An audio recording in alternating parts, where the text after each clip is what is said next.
ফেসবুকে যারা আমাকে ফলো করেন তারা আমাকে বলেছিলেন যে দিদি একটু কাঁচকলার কোফতার রেসিপিটা দেবেন। তাদের রিকোয়েস্টে আজকে আমার রান্না কাঁচকলার কোফতা। বাড়িতে যখন নিরামিষ রান্না কী করব ভেবে অনেক সময় পাগল পাগল লাগে, বা কোনো গেস্ট এলে একটা এক্সট্রা নিরামিষ রান্না করতে হবে, বা বাড়ির ছোটরা তো কাঁচকলা খেতেই চায় না, আর কাঁচকলাতে প্রচুর পরিমাণ আয়রন আছে।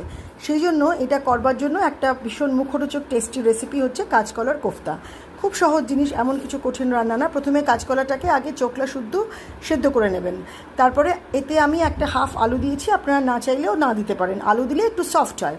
তো এবার কাঁচকলা আলুর সাথে নুন, হলুদ, গুঁড়ো চিনি আর শুকনো লঙ্কার গুঁড়ো দিয়ে গোল গোল করে সর্ষের তেলে ভেজে নিতে হবে। তারপর কড়াইতে প্রথমে জিরে আর দারচিনি ফোড়ন দেবেন, তারপর টমেটো দেবেন প্রয়োজন মতো যতটা লাগবে, তারপর আদা বাটা, জিরে গুঁড়ো, ধনে গুঁড়ো দেবেন। দিয়ে কষানোর পরে আলুটা আগে দিয়ে ভেজে নেবেন। তারপরে দেবেন পোস্ত বাটা, চালমগজ বাটা, তারপর দেবেন কাজু কিশমিশ বাটা, নামানোর আগে ঘি, গরম মশলা, নুন, মিষ্টি।